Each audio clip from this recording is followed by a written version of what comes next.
We are here again today, this week.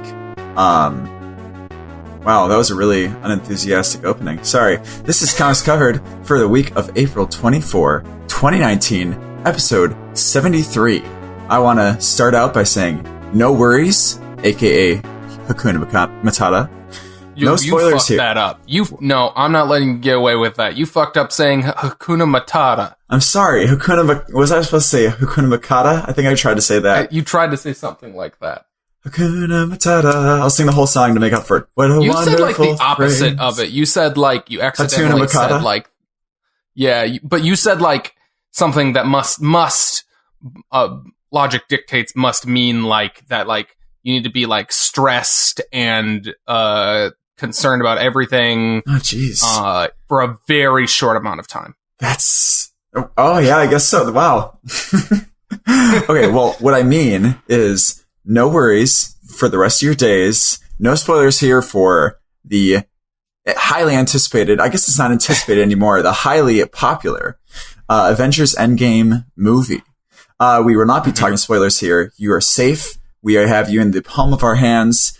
It is creating a net by which you will not fall into the fiery depths of spoiler world. There you go. Uh-huh.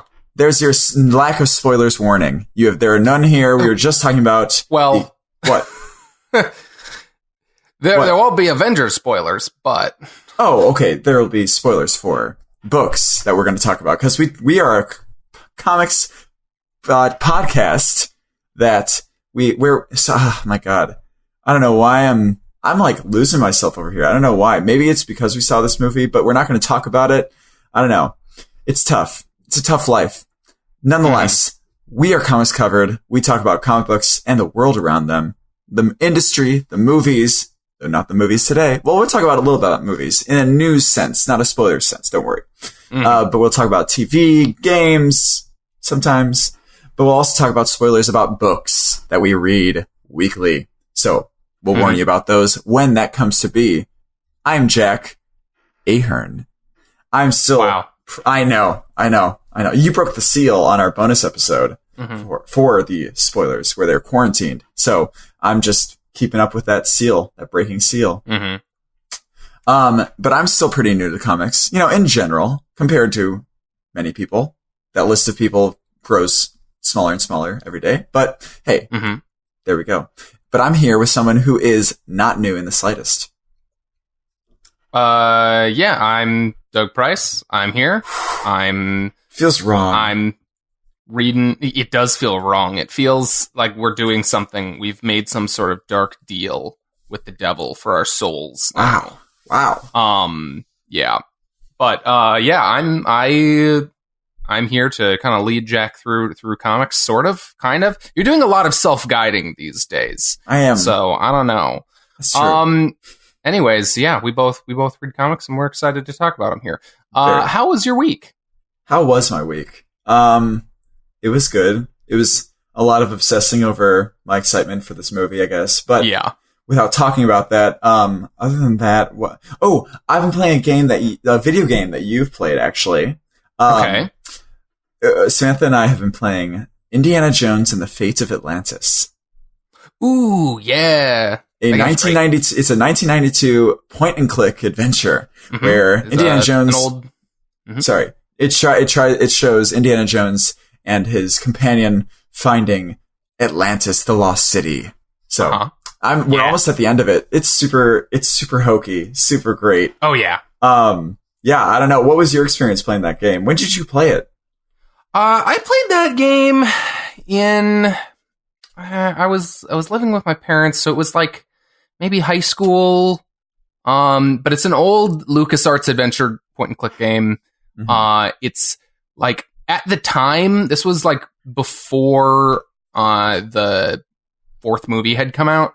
So like at the time, that was like for a long time before that was like, this is the closest thing we're ever going to get to another Indiana Jones movie. And it was like, it was this visual experience. You were getting this whole new Indiana Jones adventure, but like you could see it, and there was like a pretty okay sound alike to Harrison Ford doing the voice. Yeah. It's Yeah, it's pretty amusing, but it's like it's a really fun Indiana Jones story. You know, it's in as much as a point and click adventure game can do that, but yeah. But there's like a good balance of humor and like trying to figure out like how to get through certain areas and stuff like that. Yeah. And it's just a fun game all around. There are certain parts where that can be a little aggravating. There's a specific part with a shopkeeper where you have to go through this whole list of him offering you items to trade for, but you have to get the exact right one to trade with another person. And it takes like an hour or something to get through, like not an hour. It takes like 20 minutes to get through the list, but Samantha and I didn't have like a guide up at first. So we were just clicking through being like, is he just going to say something and we're just going to be able to get it or something? We didn't know what to do, but it was like, he kept offering things like, like, do you want a piece of meat on a stick? And then he would do this thing with the hands and then just look at us until we said, yeah, or no, that sounds awful. Yeah, old point and click adventure games were notorious for being full of tons of padding, like tons of like purposefully the other thing being like purposefully obtuse puzzles. So like it was like anything to like make these games longer because you could put that like hour count on the box or whatever. Yeah. In terms of like how long it would take people to get through, but like the thing that you kind of got to make peace with is like get comfortable just resorting to a guide. Oh yeah, because sometimes it's just not worth it. Yeah, But I'm a huge fan of those type of games. I love a lot of specifically those old LucasArts ones, like that game. They made another Indiana Jones 1 or 2, and then really, but they were like for the movies. And then like the Monkey Island games are some of my favorites. I don't know what Monkey Island is. It's an old point and click adventure game, but it's a more comedic version of basically what you're playing.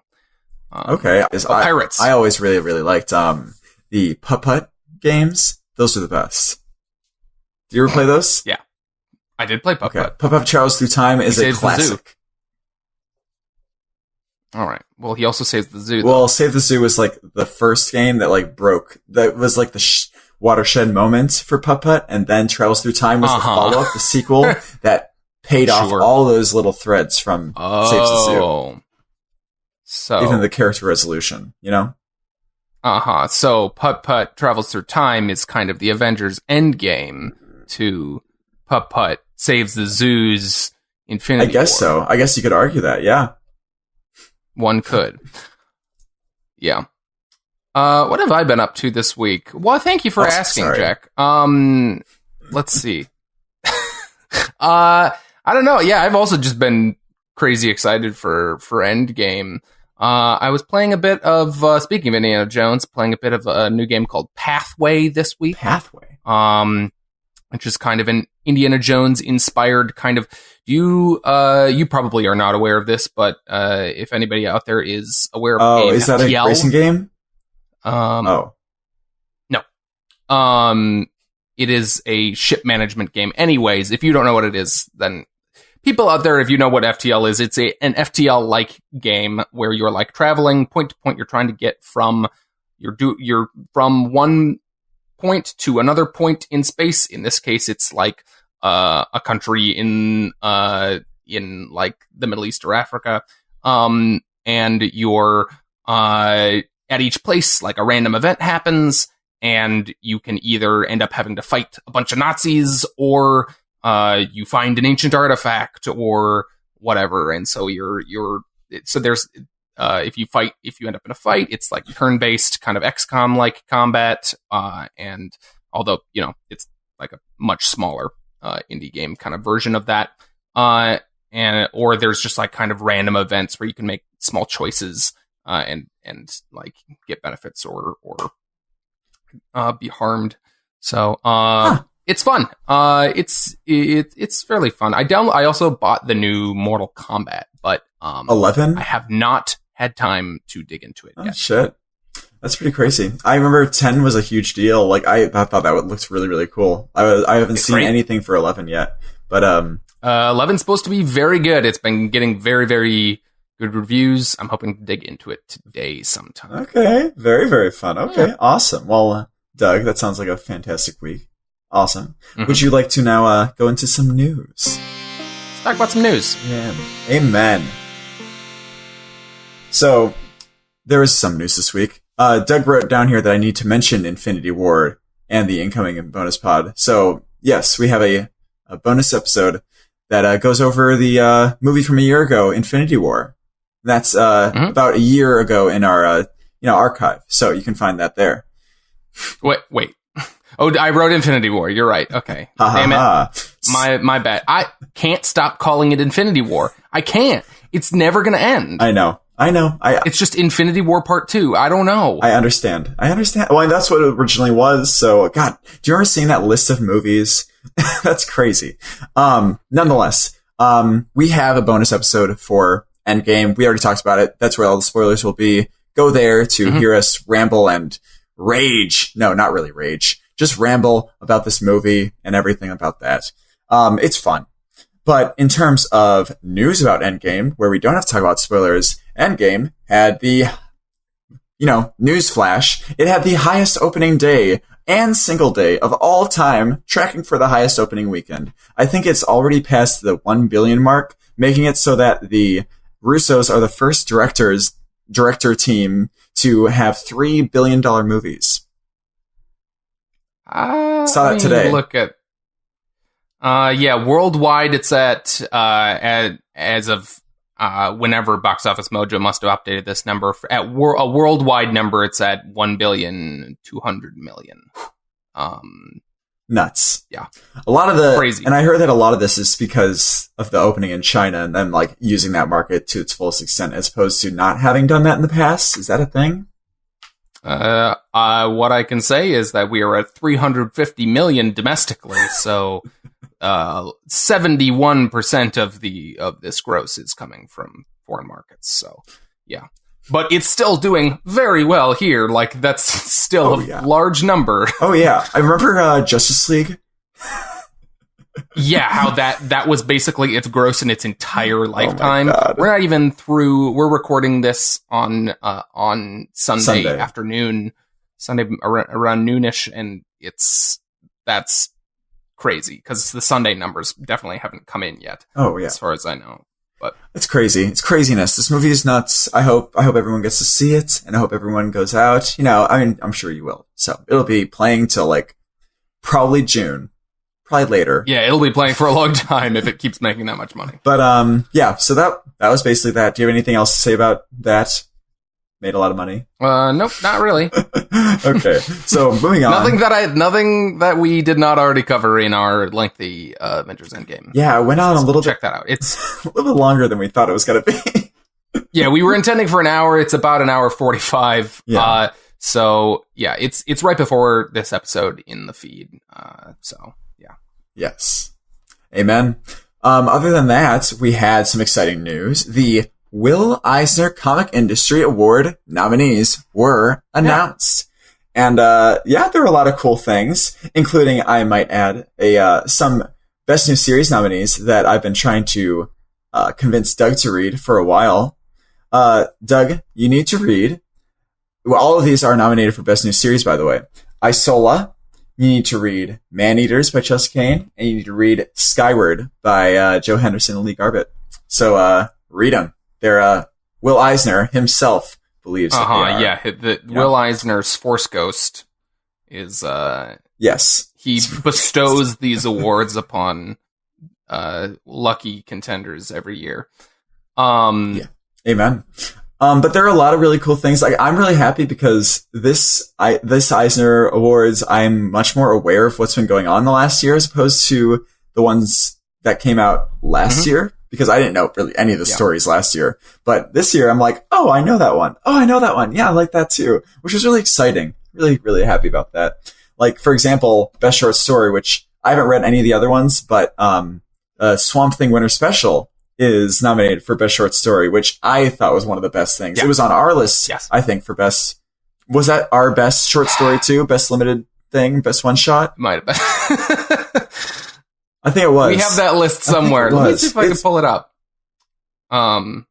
Okay, I'll keep going. Other ones that I recognize, I don't. Oh, best single issue, Black Hammer Cthulhuese is on there. I've not read that. I was because can never decide where I come down on that one. It's why? I don't know what it's saying, and it makes me uncomfortable. It's unsettling. It involves I don't know. I don't want to spoil it if you want to read it someday. But okay, it involves some material that could be an uncomfortable allegory for some current event stuff, and I can't exactly put my finger on exactly what it's trying to say, and it makes me a little uncomfortable. But so the only reason I have the copy of this issue, but the only reason I haven't read it is because this character is introduced in Sherlock Frankenstein: The Legion of Evil, right? And I haven't read that. She was introduced in that. You don't. They explain who she is, but also just read Sherlock Frankenstein first. It's great and it's short. I know. It's on the list.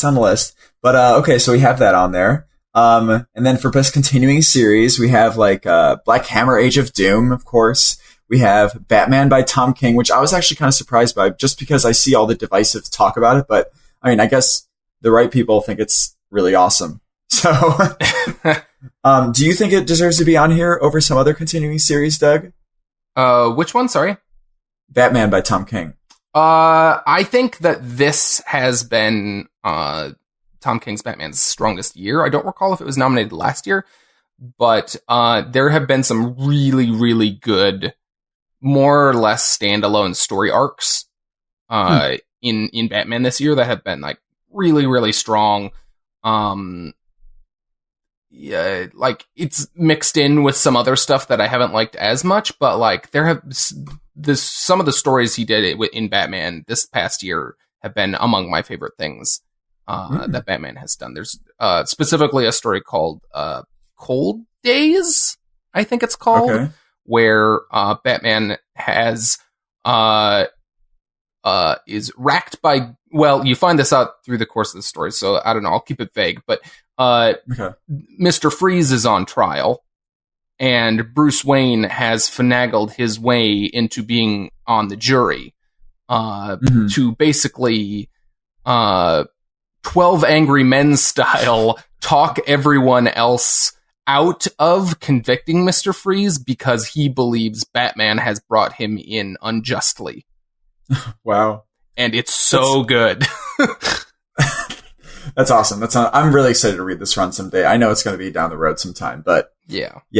Okay. I'm always down. The other continuing series that we read that's nominated is Mortal Hulk by Al Ewing and Joe Bennett, which is really pleasantly surprised by that.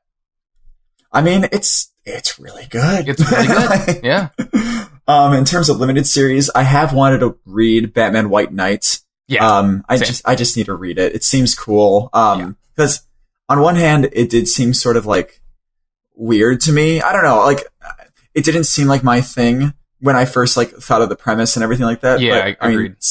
Seeing how everybody loves it and how Sean Murphy's art is really, really cool. I'm totally going to read it someday. Yeah. But then we also have Eternity Girl and Mr. Miracle on there too, which Mr. Miracle was our favorite, long-running series, I guess. We called it a long-running series. I don't know.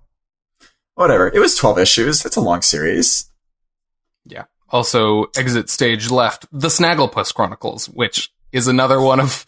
I don't know if you're aware of this, but this is kind of what Mark Russell has been doing at DC the last few years, is that... It's a DC comic? Yes. Jeez. Well, because they own the Hanna-Barbera characters. Oh, yeah.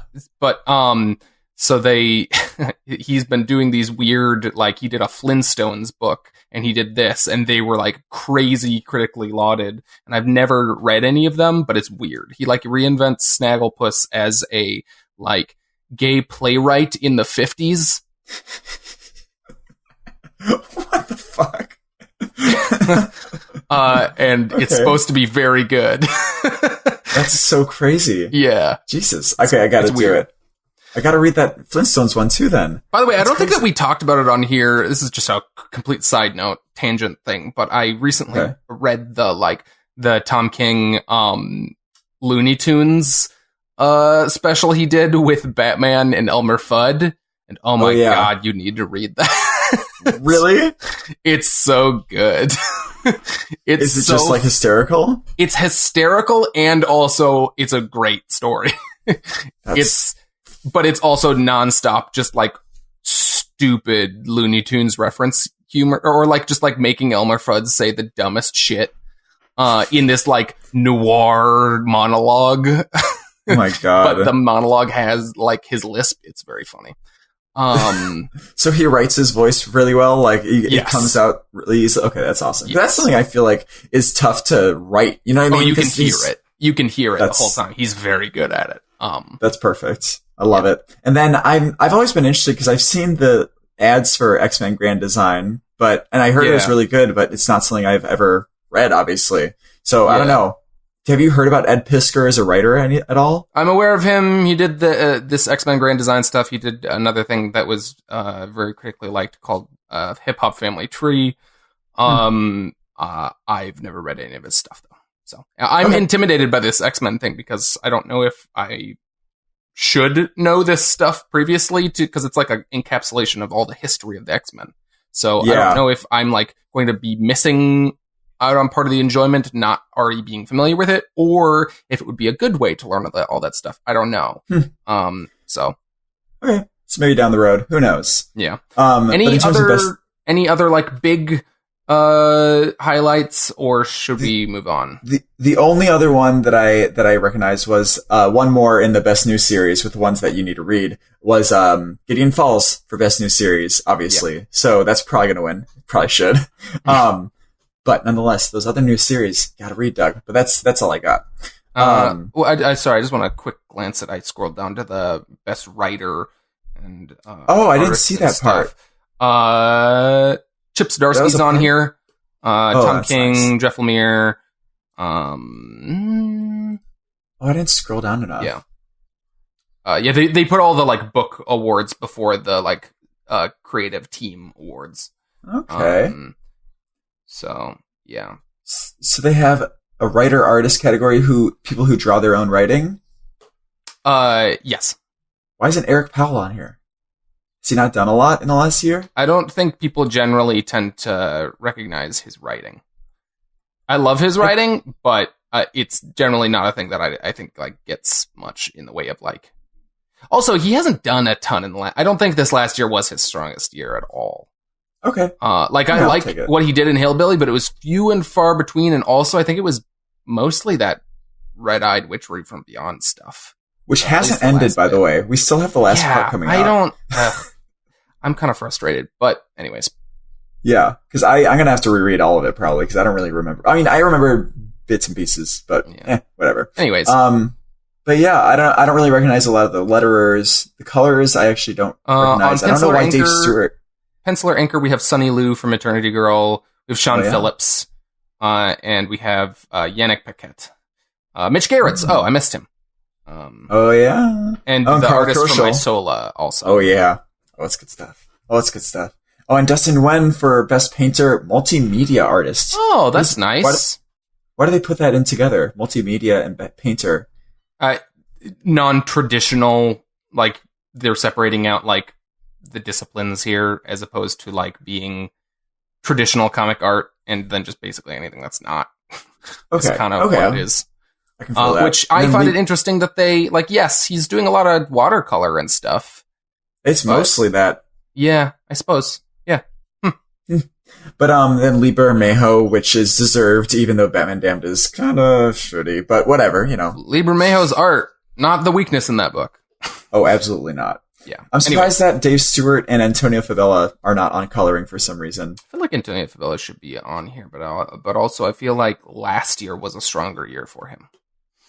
Yeah. With like Thanos and all that. Yeah. He's not the colorist on Guardians, is he? He is not. I wish. Yeah, I feel like the last issue of Guardians, I like really noticed how I like a different style of coloring on Jeff Shaw's art. I totally feel that. Absolutely. Like there's this like warmth with like all the fiery colors that Antonio Fabelli uses to like accent everything that just really, I think, ties everything together a lot of times. Yeah. But I don't know. Anything else you want to talk about on there? No, I think we can move on. We covered a lot of that. So yeah, she did. But we also got this week, another news story is that we got a full trailer for Swamp Thing, and they are going full horror. Yeah, that was really the only thing you can glean from this, other than seeing Swamp Thing again, is just that it's like, because there's not much in the way of like story teases in here.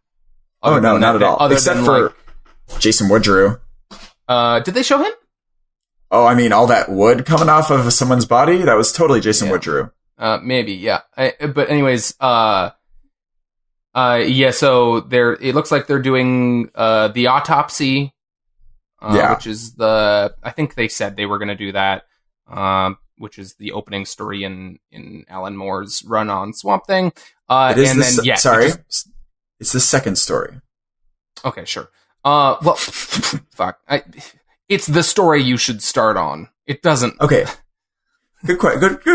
Good point. It's the start of his story on Swamp Thing, as opposed to him closing out the last writer's story. Anyways, and yeah, it just looks like they're just leaning all the way into just straight up horror filmmaking. So I am very there's some fucked up looking monsters and shit. Imagery.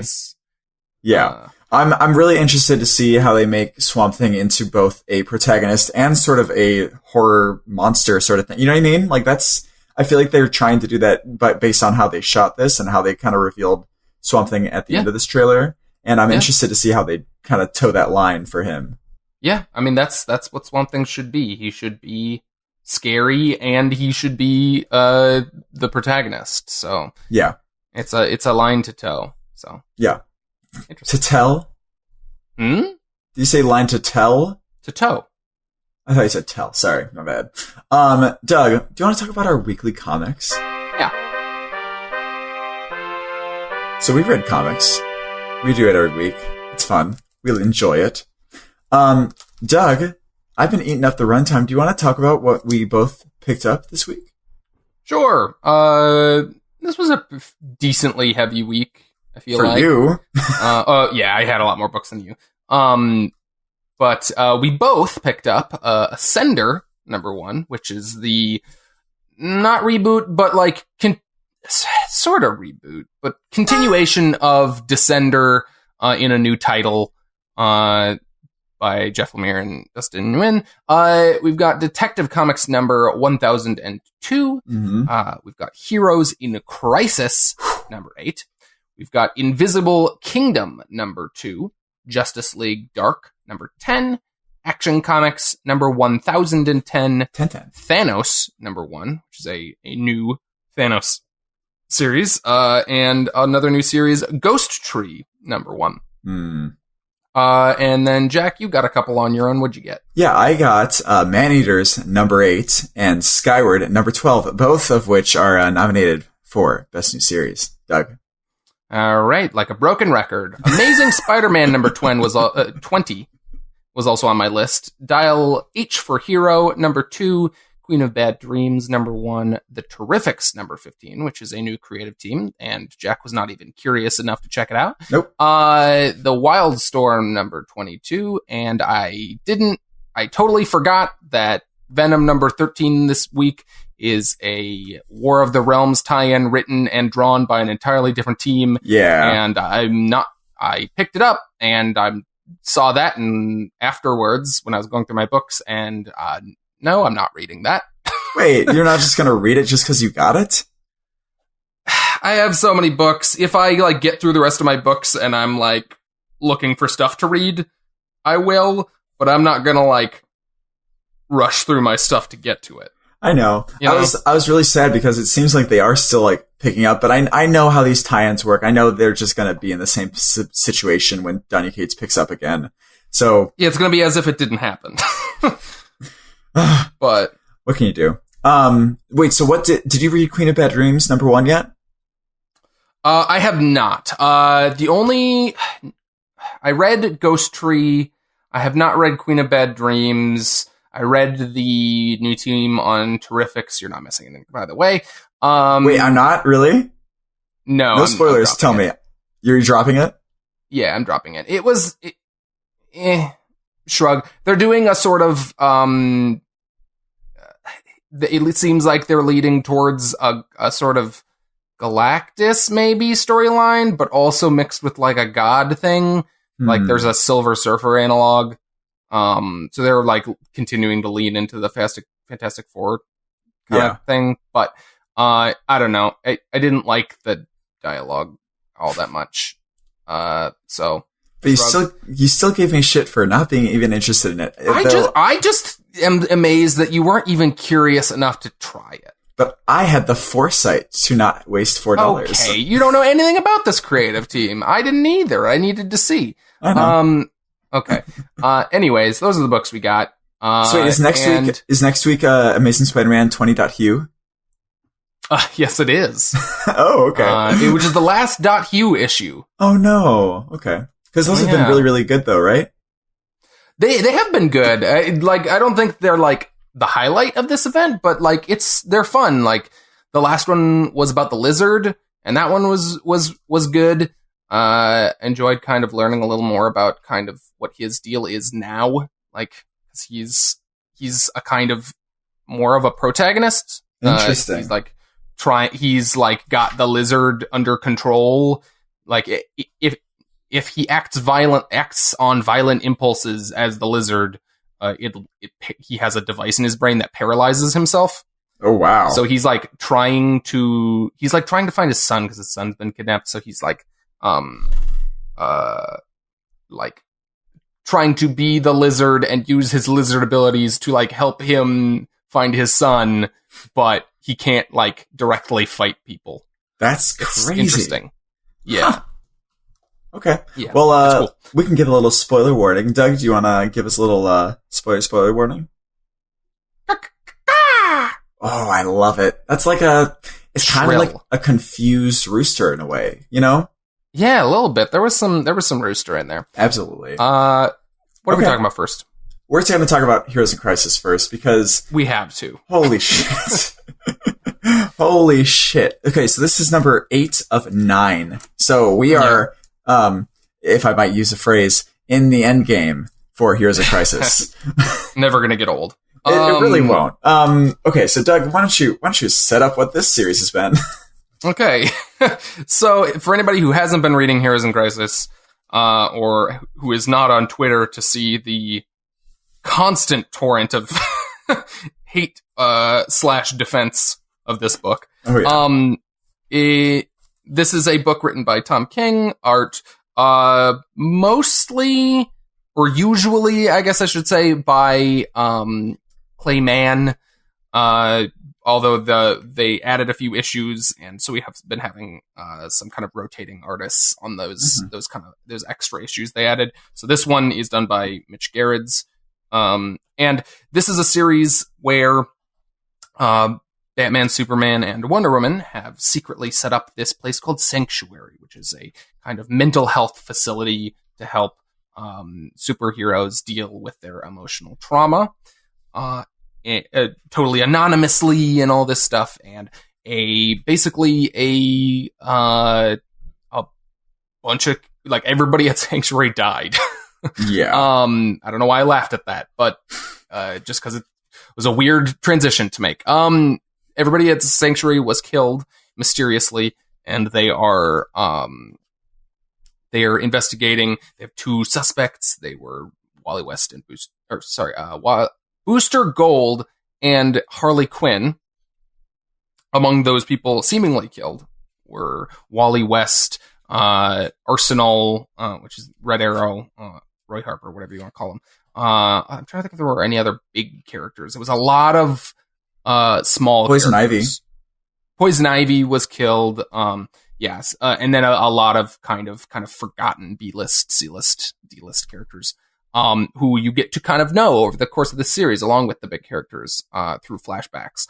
And it's been just super heartbreaking and depressing, but also very philosophical about the idea of kind of our heroes struggling with mental health. Well, see, my idea behind it is that this story really isn't about the plot here. I think this story is meant to be a study of what trauma means to a superhero more than anything. This murder mystery thing tied to it is probably my least favorite part of it. Like, yeah. I've loved like delving into these, like how trauma affects each hero, each person. Like it's really, really cool how well Tom King has handled, I think, the writing of what these people would feel like, what these people would share in these situations.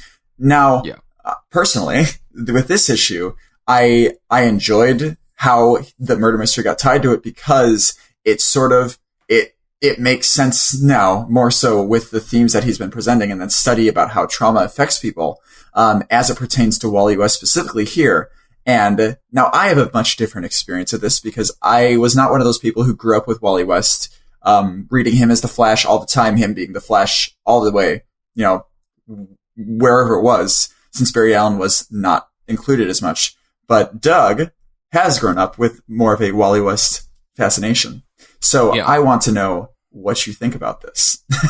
So basically the big reveal in this issue is that Wally West, in kind of spiraling out of control in his therapy, he accidentally kills everybody.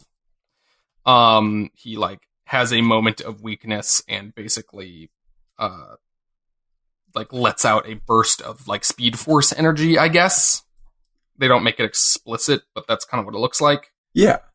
He says, I lost control, and it kind of like a big explosion of like electricity around him, and it kills everyone. And then I don't necessarily have a problem with that. That is, I think it's hard to kind of tussle with that idea, but I think that's part of the point of the book. Is like, like trauma can like, the ways in which trauma can change how people, or that it can affect anyone, I guess is more the idea. Well, that's what I'm trying to get to. That like, it's not isolated to those people who are like, outwardly seem broken, And I think that Wally West, is a potentially very powerful example of that because they had, as this book makes very clear, like everyone has put all this pressure on him that like, oh, you're your hope in this universe because he was missing for this long time and it was very dark and they brought him back and it was a symbol of like, we're bringing back the lightness to this universe. And that's a lot of weight to put on a person. And so I like all of that philosophically. What I kind of struggle with in this reveal is then once he does that, once he loses control and accidentally kills all these people, which is a thing that you like, it's not like he with malice went here to kill these people. He has this power within him, and his struggle kind of caused him to lose control. But he, after that happens, stages the crime scene to frame these other two people.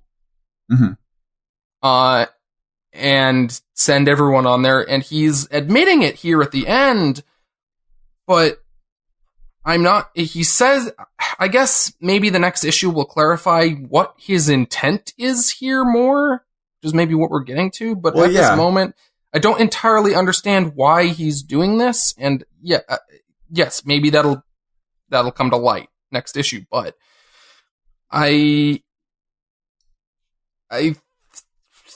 this fucking weird serial killer-esque sequence where he's like racing around time rearranging bodies of the people he accidentally killed to like make it look like one of his like fellow heroes murdered them is kind of really unforgivably fucked up to me. I don't agree. I don't understand what its purpose is. Okay. I don't believe that he's only covering up the people being dead. I think he's also, because the reason he loses control here is because part of his, like, his like problems that not problems, but part of how this trauma has manifested itself in him is that he feels like he's all alone. He's the only person who's going through exactly what he's going through. And so he had this obsession with like, I'm alone. Like everyone keeps telling me that everyone else is here, but I can't see everyone else here because we're all anonymous. So he, you know, as the fastest man in the world, is able to put together all of this data into its own little pieces and see everyone's stories and seeing all these things. And seeing that he should have just trusted the system and should have just like not been what he would probably think as self-centered and obtuse. I think that's what drives him. He feels so guilty. He feels so like, oh my God, like I'm terrible. Like what have I done with myself? And this is what makes him lose control and then makes him murder everyone. When he's putting these bodies back, he's in a fucking frantic state. And a frantic state to the fastest man in the world is gonna get, you know, a lot done. But I don't know. I think he's also covering up the fact that he put all this information together. He needs to make it look like someone. I think that's, I don't agree with that choice. I don't think, I know there's a point being made here that he's panicking, but I don't think panicked Wally West frames a crime scene where he murdered her. Like he would, I don't think that his like, I mean, again, I think there's more information that's yet to come to light, but this part where he's like fucking arranging these bodies and stuff, like I think it's a step too far. Honestly, I think that is, regardless the motivation here, like I don't think that's forgivable. I really don't. Interesting. I don't know. I guess I just don't agree. The accident is forgivable. The like decision to like cover it up rather than like take full responsibility for what happened is not. That's what he's doing now. Not after framing his, like, I don't know, man. Can you explain what the purpose of him framing these other people is? Because I don't get it. I mean, other than us having a story for 5 days. Well, yeah, that's what it seems to be, a story contrivance more than anything else. I mean, the way I see it is, I think his trauma made him do something that he was horrified with, which was the accident. I think he was also horrified with himself that he possibly exposed all these people's stories, especially now that I don't know what's happening with the data being shared, but I don't know, someone got a hold of it somehow, and I think that's part of what we're going to learn. I don't know. I just see it as he was horrified with himself, and he, being that symbol of hope, it's part of that trauma still working on him, that he needs to keep that up, and it's making him do things that are terrifying and horrifying. And I don't know. I don't think that's necessarily out of character, because that's. I think that fundamentally breaks this character. I don't think you can. But he's not doing anything like evil past killing everybody. You know what I mean? Like, I don't think framing, like, nothing. The reason he didn't frame out of malice. He framed because he didn't know that they were there. For some reason, they were late in coming out, so he had to think really fast. And when you think fast in a scared state, you don't do great things. It's part of how that anxiety works in you. Like, I don't know. I see it as a symptom of what he's going through still. And I don't think it breaks the character, because he already murdered everybody. This little putting them in the right place so that he can figure out what to do, I think is just what makes sense. I just really don't agree.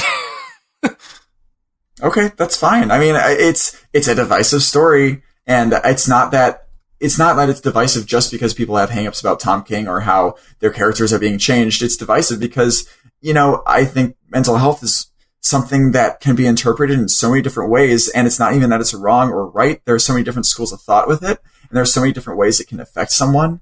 And maybe you just don't like the way in which they are, having it affect him right now. I don't think that means that it makes any less sense, but maybe from a character standpoint, maybe you don't think it's a good move because you like this character and you think this is something that's asterisked on his character for you. Is that kind of right? I mean, kind of. Like, I hate kind of putting it that way, but I think there's, like, you can deal with him, like, accidentally killing all these people, like, and have that be a part of his character that, like, still maintains, like, he's the same person. I don't know that you can do that going forward with what he does afterwards. But I think that that's something that is going to be this, like, inescapable, like, mark on his character forever. I agree completely, but he's not the same person. He came into Rebirth as this symbol of hope. He's not that person. He's been trying to be that person for the past 3 years, and this is when it's come to a head. He's definitely not the same person. I agree. And maybe that... Also, he claims at the end of this that he is going to kill himself. Well, he already did technically in this book, but we'll see how that plays out. Yeah, and there's still something yet to be revealed dealing with, like, what he's doing with Poison Ivy. I don't know what that is. Yeah. So there's more to it. So we'll see. Maybe it'll change my mind. Maybe he's been doing...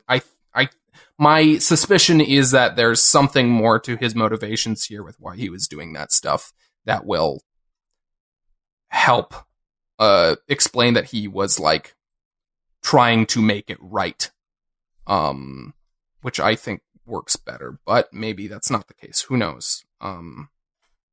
Okay. Anyways, I don't know. Yeah, it's a difficult book, and that's part of why we like it. Why it's kind of important.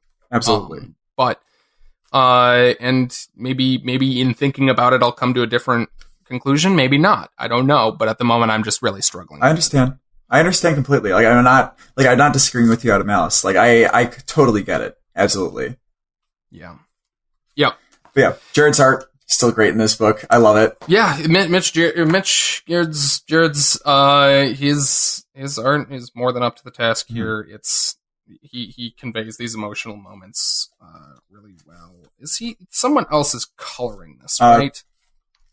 What do you mean? Like, he's not, like, I don't think he's coloring his own. He's not coloring No, himself. I don't believe so. At the credits here at the end, colorist Mitch Jared's. Oh, is it? I guess so. I mean, I feel like that's a different style than he usually does. Oh, okay. Oh, this third name is, there's like 3 or 4, 2, 3, 4, 5, 4 pages that are fill in. Oh, artists. yeah. 2 through 5. What pages are those? Oh, okay, yeah, I totally did notice those look different. I was confused. Yeah. Some of the, like, flashback, like, to other people doing stuff. Yeah. Okay, I totally did not. I thought they looked odd, but didn't realize they were a different person. Anyways, they're fine. They just don't look like Jared's. No, definitely. I thought he was just, like, coloring it differently or something. Anyways, yeah. Okay, never mind. I don't have a comment then. I think he's definitely coloring this way differently than he did, say, like, Mr. Oh, yeah, Michael. absolutely. And I think I prefer this style of his coloring more.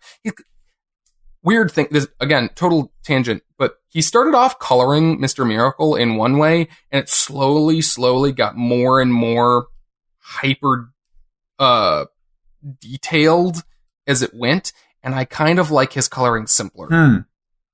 I didn't like the coloring at the end of Mr. Miracle nearly as much as I did at the That's beginning. interesting. I mean, I'm gonna have to read it again and see that.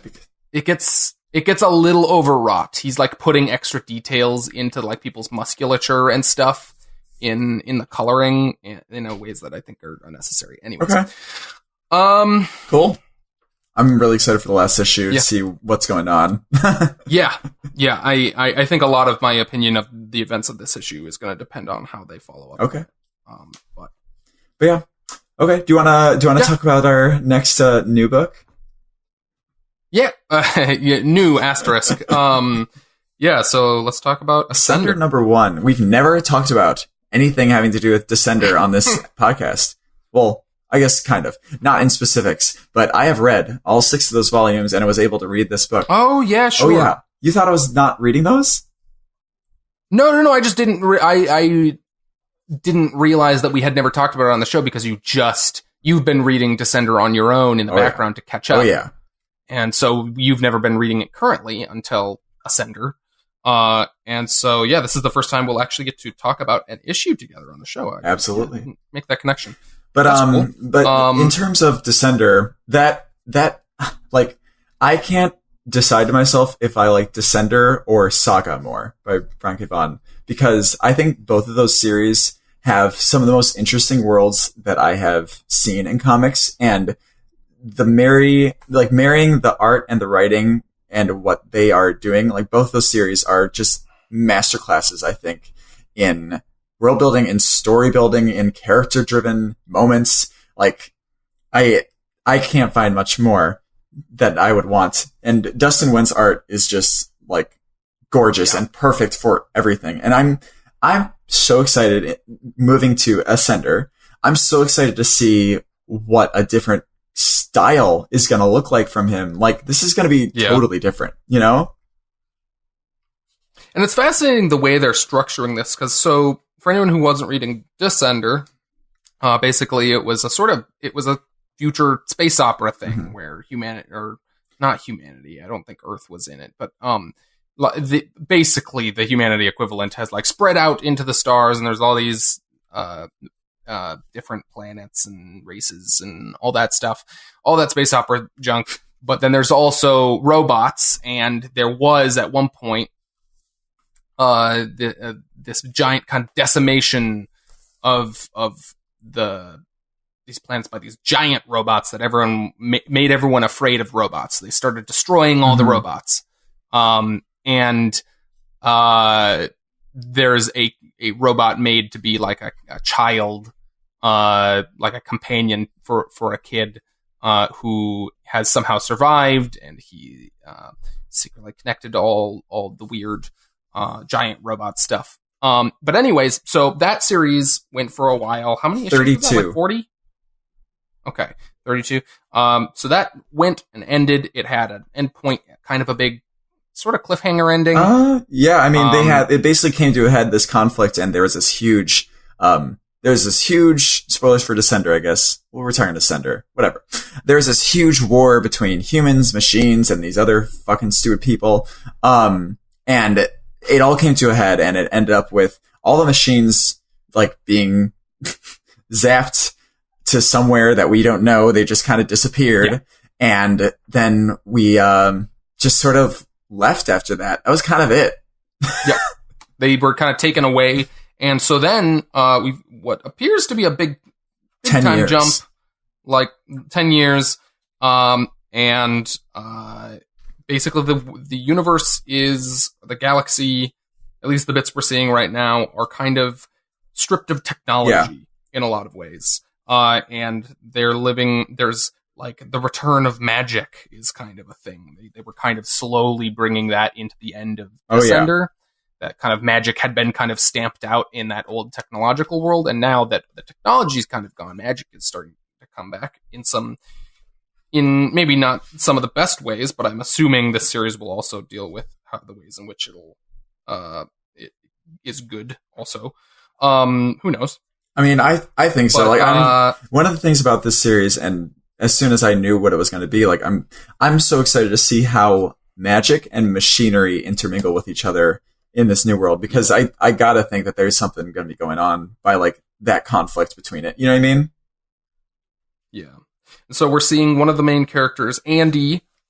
He has had a child with his girlfriend, ex-wife. I don't remember. We don't know what's happened in the last 10 years with them. Yeah, whatever. His love interest from Descender They've had a kid. She's gone for some reason. Did she no, because she must have had this kid in the Yeah, she was alive at the end. She's just not around for whatever reason in this. And so he's raising his son, and his son is, I'm assuming, going to be the new kid protagonist, and we're probably leading some, this is speculation, but I'm assuming this is somehow going to dovetail back into being part of the overarching story of Descender, so he's probably going to somehow come into contact with Tim 21. This is a daughter, I believe, Doug. Is it a daughter? Yeah. I don't... Pretty sure. Got long hair, but I feel like it's... Okay. Mila is her name, is his name, whatever. Let's see here. I'm trying to remember if someone... Maybe it is a girl. I'm pretty sure it's a girl. They call her Girly. Okay. There you go. Never mind. I just thought it was a boy with long hair for some reason. I can understand. I mean, we've had a whole series of seeing Tim 21, and it looks vaguely like Tim 21 with longer hair. It does, kinda. So, there you go. Maybe that's just how Dustin Nguyen draws kids, but I don't know. Or maybe it's purposeful. I don't know. It could be. Yeah, I'm really interested to see how that goes. I'm looking. It does say that Effie died. It says she gave her life so you could grow up free.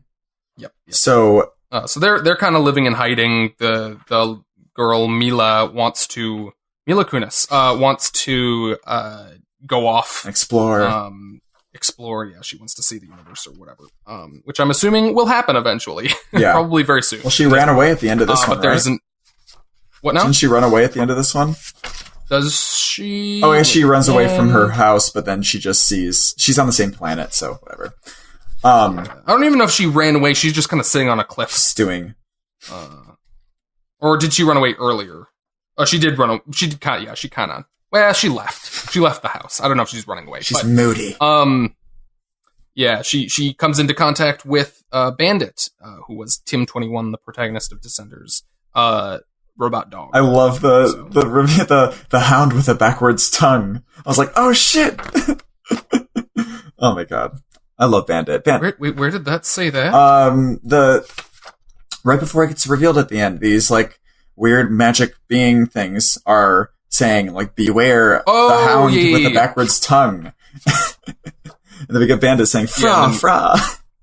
Because it's Bandit's all fucked up, so it's saying arf backwards. Yeah. I think he was doing that in Descender for a bit. He was introduced that way, actually. Oh, was he? And then they fixed him. That's right. They fixed him. And then he must be broken. He must be broken again. Yeah. Fra. But yeah, this it's just a really great debut. I mean, nothing really much. Like, we get a little bit about like who the antagonists of this universe. We get a little bit about our protagonists, but you know, his art's still on point. Dustin wins, and I'm just along for the ride. It's great. I'll take it. Yeah. I love this cover, too. Turns out can draw the shit out of some fantasy stuff, too. Yeah. Yeah. Like these birds on the cover, I'm digging so hard. Like, I don't know. I love his art. He's one of my favorite people at this point, and I just want him to draw everything Descender in the world. So there you go. Yeah. Awesome. Promising kind of return to the world of Descender in that. Anything else you want to touch on at all? Did you read Thanos? I did. Okay. Yeah. What did you think of it? I'm gonna drop it. Oh wait, no, I'm actually not gonna drop it. I just don't like it. And Samantha said she wanted to try another issue, so I'm gonna get another issue. I didn't hate it. I didn't hate it. But I don't think I liked it enough to. I don't know. At the end of it, I was just kind of like, okay. Yeah, that's kind of where I was at. I was like, all right. Like, I didn't really see where it was going in terms of like an interesting arc. I mean, I feel like they should have gotten to the Gamora stuff sooner. Yeah. I feel like that's probably what's going to be interesting about this series, but honestly, what was in this issue wasn't interesting enough for me to. It's like, okay, yeah, he sure seems crazy and likes to murder people, but his like subordinates are kind of skeptical of that. And that's kind of all that there was. Yeah. Kind of stupid of his subordinates to stay around when they can just get murdered at any point. Yeah, like they were like the whole time they're like, whoa, we keep disappearing, and like Ebony Maw's like telling them basically that they're getting murdered every time, which like is obvious. Yeah. And like he's not even going anywhere, and he clearly knows what's happening. Yeah. And I just don't understand. Yeah, it didn't seem to like tie me into any themes that are going to be tried up on, any arcs for characters or anything. Like, I don't know, is this sort of what you find bad about stories about villains? Kinda. Yeah. It's just like wallowing in like, look how crazy they are, and like just like writing scenarios to see how fucked up they get. Yeah. Like, I don't know. Like like you have to give them that, you have to make them the protagonist to make a book like this work, even if they're doing bad things. You have to structurally do that. That's why Donny Cates' run on Thanos worked so well, is because he wrote Thanos as our character we're following, and it wasn't about, look at all the fucked up shit Thanos is doing. He did fucked up shit, but that was the like exception to the formula, you know? Yeah, absolutely. So, do you want to just reread that series whenever these issues come out, so we can just talk about that? Every time one of these issues comes out, that seems mean. That does seem mean. But I don't want to say it's bad. It's not it bad. Was fine. It was serviceable. It wasn't. It like I didn't hate it, but it didn't interest me enough to keep reading. It wasn't like I recently read the Cult of Carnage thing, and I did not like it. I hated that one, actually. I'm still so morbidly curious about that one. I have it downloaded on my iPad. Just do it. I mean, I just think it's bad storytelling. Like, it's just bad. I probably won't at the end of the day. I have so many other things I want to read that are actually good. Oh, I know. So, I don't know. Did you read Invisible Kingdom? Because we didn't talk about that. I did not get to Invisible Kingdom yet. But you liked the first issue, right? I really liked the first issue. It took me a while to get to it. But I read it and I really enjoyed it. Oh yeah. I'm super into Christian Ward's space art, and G. Willow was nice following up with a really cool like conspiracy story that I'm really excited to see more about. Yeah, I really like the world building and the character stuff. Yeah. From that first issue, so I think both parts of that book are coming out strong. Yeah, I can't say anything about this second one. Just happened to have not gotten to that one, but are you going to keep reading Detective Comics? Just I'm so like torn because like Samantha didn't like this one either. Like I like this art going on actually, but like I just feel like I'm not that into this. I don't know. It just doesn't seem that interesting to me. Like I don't know what they're saying about Batman in this sense. Yeah, they're taking forever to get to like. It's just all this stuff about he's dragging you down into the dark and we need to go into the light. But okay, but what do you mean by that? Like it's too vague. It's like it's it's all imagery at the moment. The only thing I really liked about this issue specifically was the moment of agreement between Arkham Knight and Batman being like, there are bystanders here, we have to continue this elsewhere. I feel like that's something you don't see between a protagonist and quote-unquote antagonist in Batman stories all that much, and I thought that was fun. I thought that was good. I'm gonna keep reading this just because I just want to fucking know who Arkham Knight is in this, because if it's Jason Todd, I'm gonna be like, bullshit. It can't be. I have a theory. I think it is. I don't know if you know who this character is or not. A character called Prometheus, who is a supervillain. No idea. Is a night-themed character, whose whole deal is that he like hyper researches his opponents and like knows all their weaknesses. Oh wow! Well, that seems like Batman. Yeah, he's a very Batman-esque character. He in the past has had a like a knight helmet, but and uniform, but also with it like looks very Batman. So. Yeah, that just sounds like Bruce Wayne, like what he does. Kinda. Interesting. Anyways. Okay. But yeah, I mean, I'll probably. Yeah. I mean, I think I'm gonna do the next one. It's just, it's really getting to that place where it's fun. It's starting just to be like, okay, yeah, it needs to kind of I don't know, add a little more meat to the story because it's just kind of light absolutely right now. But anyways, yeah. Moving on. Did you read one other one? I did. I really liked it. Oh God, yeah. I'm glad we can talk about this a little bit. So I do think that this issue specifically was a setup for what's going to become like an episodic sort of him dealing with like different people who have been lost, sort of thing. It's a mini series. That's the thing so I don't know got how from it. episodic they can get. Yeah. Oh, it's a mini series. I don't recall how many issues it is. But I did not know that. They build it as a mini.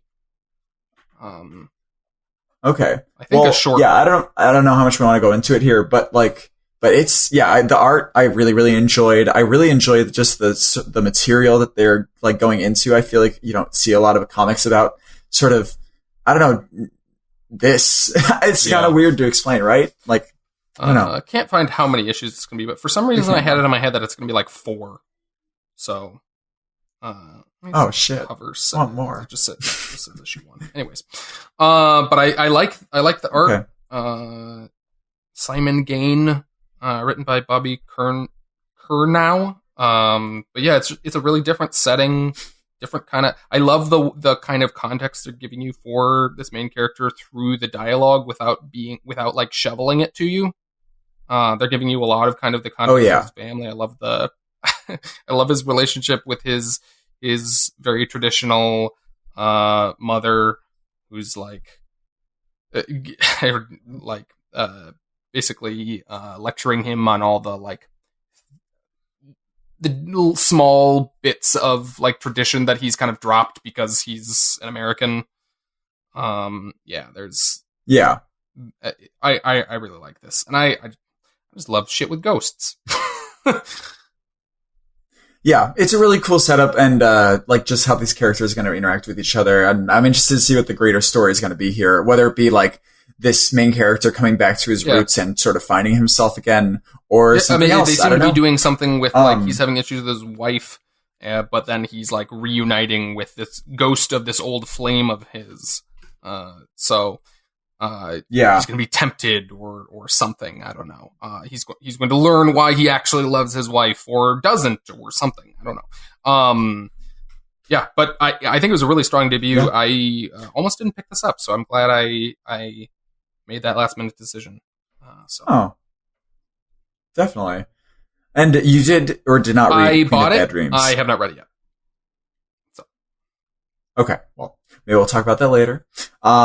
Justice League Dark, I just wanted to say that this issue sort of made all this magic stuff make sense to me, and I'm really happy it happened because I sort of understand the motivations of the Lords of Order so much more, and it makes me way more tied into what they're doing compared to that. Like, I think the idea of, this whole thing, just to set up a little bit for everybody, this whole thing has been like these things called the Other Kind coming from the dark multiverse feed on the magic of our universe. And the Lords of Order's idea is, well, why don't we just get rid of magic then? Makes sense. And it totally does make sense, which is why, like, I think this story is really, really cool. I really like the idea of the Lords of Order, and I like their look, and I like kind of how they add a bit more kind of mythos to Dr. Fate, and Naboo, however you say his name, and Naboo, the planet from Star Wars, and yeah, it's just continues to be fucking great. Continues to blow regular Justice League out of the water. Although I was upset when they tried to put some little hooks into the regular Justice League book stuff in this, but it was so throwaway. That whatever. You know what's going to happen? They're going to have some crossover between all three Justice League books. It's the grand opus, Doug. It's Opus. Opus the Penguin. Opus. Is that a thing? It's like a comic strip. Okay. I don't know anyways, who that is, sorry. They're gonna do I'm sure in the next year or so we'll get some big crossover between Justice League Dark, Justice League Odyssey, Is there another one? I think those are the three. Nope. Anyways. That's about it, I think. And Doom Patrol. Justice League Doom. Let me just throw them in there. Ooh, that'd be good. And just like, no, here we go. Justice League, Doom, ... Patrol. There we go. Book it. Yep. Green light. Ship it. Cool. Okay, well, should we end spoilers, talk about what we got next week? It's pretty exciting.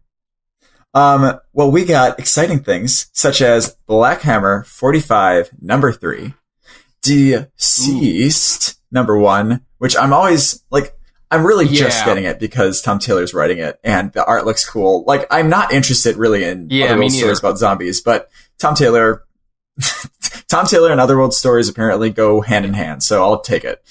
Then we have the Green Lantern, the Green Lantern. I forgot the N on our sheet. Number 7, our first, I think our first issue in this new arc where he's stuck in a goddamn ring. Excited for that. Justice League number 23. I'm not. Are you not doing it then? No more. Just cutting it. What if I tell you, like, oh my god, this is the best thing ever? No. No, I've been burned so many times. No, it's not even that. It's just I'm just not enjoying it enough to like let it keep taking up that slot on like my my budget, you know? Like there's other stuff I want to try. I understand. But this next one is they're doing this again, huh? This fucking weird not free comic book day, shitty let's beat free comic book day with our not free book thing. Are you getting it though? I get it. It's got other stuff. It's 25 cents. It's weird though. It's gonna fucking have a bunch of Batman who laughs shit in it. I don't know. I'll see how it is. It's like co-written by who's doing it? It's Scott Snyder, it's Tinian, and someone else. Is it Williamson? No. Let me look it up. But I'm not sure. Okay. I'll go with the other one. The other one that I'm excited for next week is Gogher number 1. Are you picking that up? Which is written down. I don't know who this person is. I think I am going to pick it up because I really enjoyed the art and I think the story looks interesting. I had fantasy that story on like my list of stuff to maybe pick up, but maybe I'll get it. This next week is fairly light, I feel like. 1, 2, 3, 4, 5, 6, 7. I got 8 books. But maybe I should just let it be a light week. They've been fairly heavy lately. I don't know. Well, 8 is actually kind of a lot. I think I have just the ones that are listed here, actually. Huh. Look at you. If you want to wait for me to tell you, you can.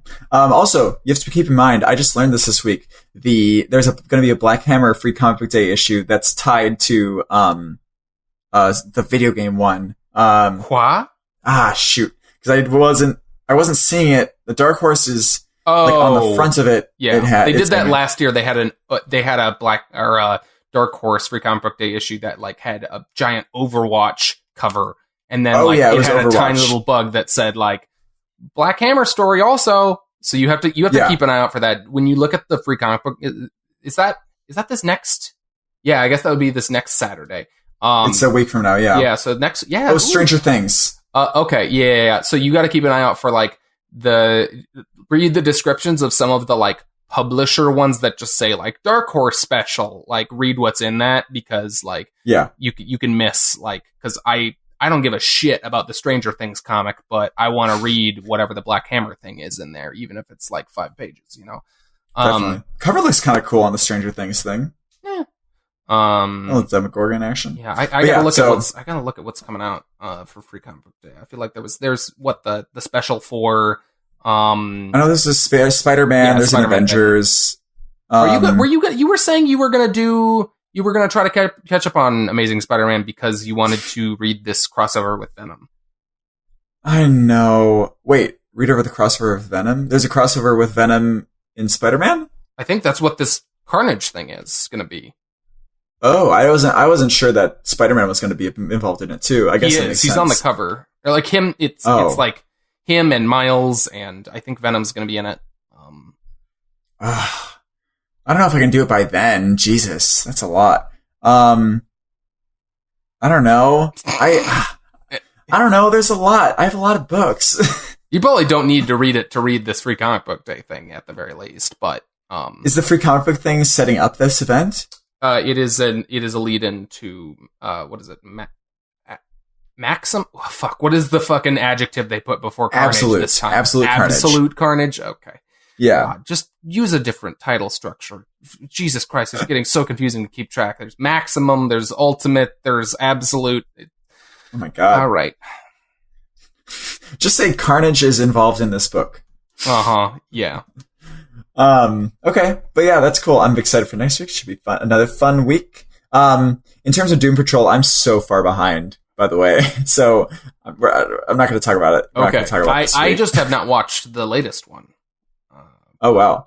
I haven't watched, did I watch the Danny the Street one? I think I watched the Danny the Street. If you don't remember it, I feel like you'd remember it. I don't remember watching it. Then you probably didn't. Did Okay, you see, did you see a long musical number in the episode? I don't remember that. Then you didn't watch it. I love it. Okay, well, Doug, do you have anything else to say? No, I think that's about it. Very, very cool. Well, I think that's about to do it for the week then, if we have nothing else to say. If you made it this far, thank you all for listening to this episode and the bonus episode we have about Avengers Endgame. There you go. We're a new podcast, so the absolute biggest thing you can do for us is give us a review or star rating, on iTunes. It's pretty nice. It's pretty fun. It's pretty easy. So fucking do it. Sorry. That was aggressive. But if you enjoyed what you heard, let someone know about us with your mouth or with your mouse. We release episodes weekly on Sundays, so be sure to check back next week, or better yet, subscribe to this podcast feed and never have to think about it. Valuable content. Mm-hmm. Absolute valuable content. Ultimate maximum content. There is valuable content in this series. You can subscribe to the show on iTunes, Stitcher, TuneIn, Overcast, Google Play Music. We are on other things. Spotify. That's the one I was trying to think. Spotify. So whichever podcast app you prefer, we've got you covered. Ooh. That probably sounded gross. In the meantime, before the next episode, you can find us on Twitter, Instagram, and Facebook under the handle @ComicsCovered, or on Facebook, facebook.com/comicscovered. You can also find web archives of all our episodes, all of them, every single one, at comicscovered.libsyn.com. That's LIBSYN.com. Or if we did a thing where they could not access any bonus episodes digitally, they had to email us and say, here's my address, mail me a CD with the bonus episodes on it. That'd be pretty cool. Pretty good promotion. I'm a genius. That's the future of media. By mail podcasts. Yes. If you can also listen to our episodes through the video player on Facebook or YouTube. If you want to get a hold of us with a question or feedback, send us a message on our social media channels, and we'll get back to you. Thank you again for listening. I, Doug. And I am a ghost tree. See? Wow. Yeah. This has been That wasn't really clever. Sorry. Cheerio. Thanks.